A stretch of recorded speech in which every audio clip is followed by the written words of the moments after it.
Ibu, bapak, saudara-saudari, para suster dan anak-anak yang dikasihi Tuhan,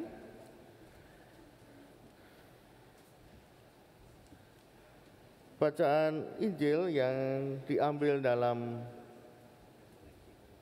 Hari Raya Kenaikan Tuhan ini, diambil dari Injil Matius, memang berbeda dengan Injil yang lain, di mana Injil-Injil yang lain mengisahkan tentang kenaikan Yesus ke surga. Namun menurut Matius, rupanya mungkin hal itu tidaklah penting bagaimana Yesus naik ke surga.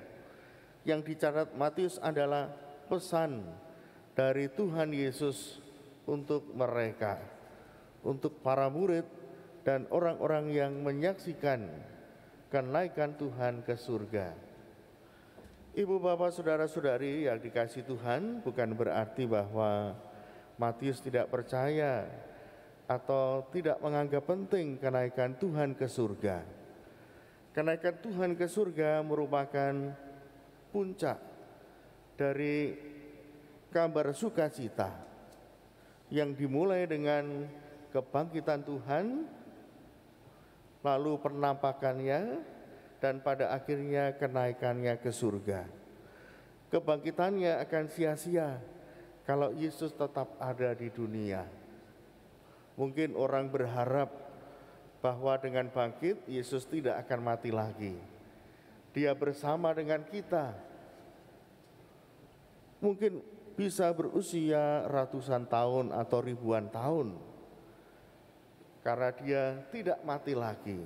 Dia hidup kekal. Tetapi rupanya Tuhan Yesus memilih untuk hidup kekal di surga, bukan bersama dengan para muridnya. Secara manusiawi, mungkin kita berharap bahwa Yesus lebih baik tinggal bersama dengan kita di dunia.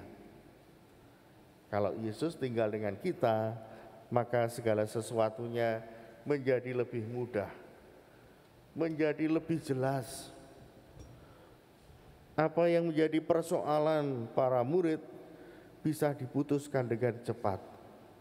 Mereka tidak perlu berkumpul, mereka tidak perlu bermufakat atau berdebat mana yang baik, mana yang tidak. Mungkin gereja juga tidak ada perpecahan. Mungkin para murid juga bisa hidup rukun.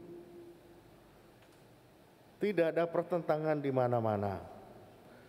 Karena semua akan taat pada Yesus yang hidup, Yesus yang bersabda, Yesus yang tinggal di tengah-tengah kita. Mungkin juga tidak akan ada perang dunia, karena Yesus bisa memutuskan dan akan ditaati bukan oleh hanya orang-orang Kristiani, tapi juga oleh banyak orang. Dan para murid mungkin juga tidak perlu pergi kemana-mana untuk menjadi saksi kabar gembira, kabar sukacita bahwa Yesus telah bangkit. Yesus pasti akan menjadi orang yang terkenal dan banyak orang akan datang kepadanya, sehingga tidak perlu para murid pergi mewartakan kabar gembira, bersusah payah. Tinggal orang-orang dari seluruh dunia datang dan mendengarkan langsung bagaimana Yesus mengajar. Tapi rupanya Yesus tidak memilih. Dia tinggal di dunia ini, tapi dia memilih untuk pergi ke surga, ke rumah Bapa. Dan tentu saja Yesus tidak meninggalkan kita. Tuhan Yesus berjanji akan kembali. Dia pergi untuk menyediakan tempat tinggal bagi kita semua, tempat tinggal di surga. Ibu, bapak, saudara-saudari, para suster dan anak-anak yang dikasihi Tuhan, Maka kenaikan Tuhan Yesus ke surga bukan kabar sedih karena kita ditinggal. Justru menjadi kabar gembira karena Dia menyediakan tempat bagi kita. Tempat itu tempat yang jauh lebih indah. Mungkin dunia bukan tempat yang paling sempurna. Memang dunia itu indah. Ada banyak kebaikan, ada banyak hal yang baik di dunia ini. Banyak orang bahagia tinggal di dunia. Banyak orang kerasan. Banyak orang juga kagum atas manusia-manusia yang hebat. Ciptaan-ciptaan yang luar biasa yang dibuat oleh manusia. Dan juga oleh persaudaraan. Tapi sekali lagi, dunia bukanlah tempat yang sempurna. Tuhan memberikan tempat yang jauh lebih sempurna. Maka ibu bapak saudara-saudari, kelekatan akan duniawi hendaknya tidak menjadi tujuan kita. Memiliki segala-galanya di dunia ini, mempunyai kekuasaan, berkuasa, paling hebat, mungkin juga paling benar, dan segala hal yang membuat kita menjadi sombong. Kita diingatkan bahwa tempat kita yang abadi adalah di surga. Tempat kita yang paling membahagiakan adalah di surga. Maka Tuhan Yesus menyediakan tempat itu untuk kita. Lalu apa yang kita lakukan di dunia ini? Ibu bapak saudara-saudari, hidup kita adalah pesiarahan. Biasanya kalau orang berpergian, dia membangun sikap yang baik. Kalau kita pergi, kita juga mendapatkan pesan. Ketika kita masih kecil, remaja, selalu diberi pesan orang tua. Kalau pergi, mungkin juga menjadi tradisi. Pertama, supaya hati-hati di jalan. Yang kedua, supaya bersikap baik.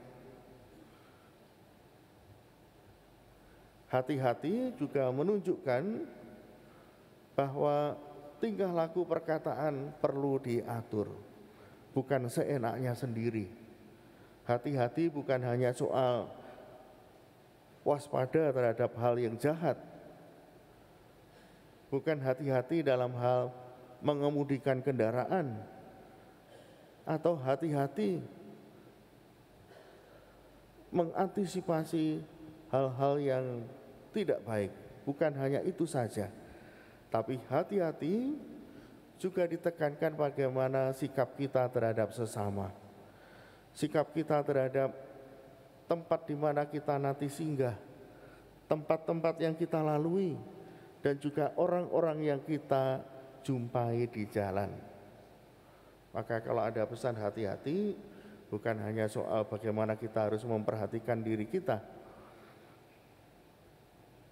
tetapi juga bagaimana kita bersikap sepanjang kita dalam peziarahan, dalam bepergian.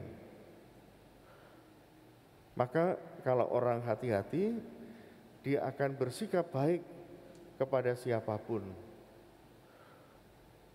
Kalau mengendarai kendaraan atau naik kendaraan, maka dia juga tidak seenaknya sendiri.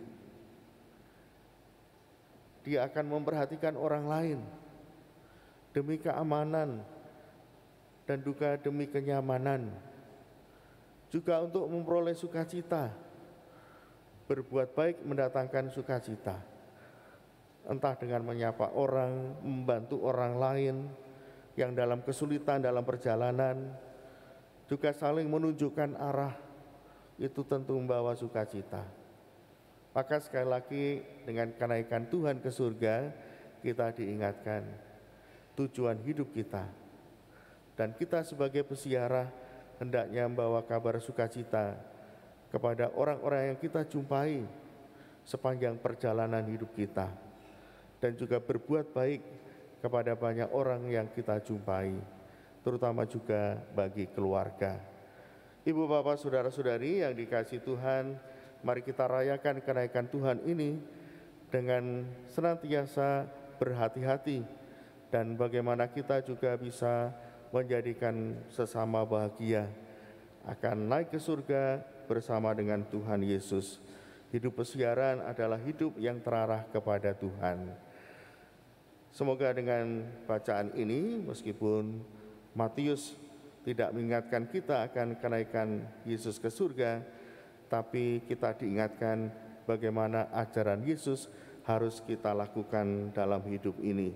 Berkat Tuhan menyertai kita. Amin.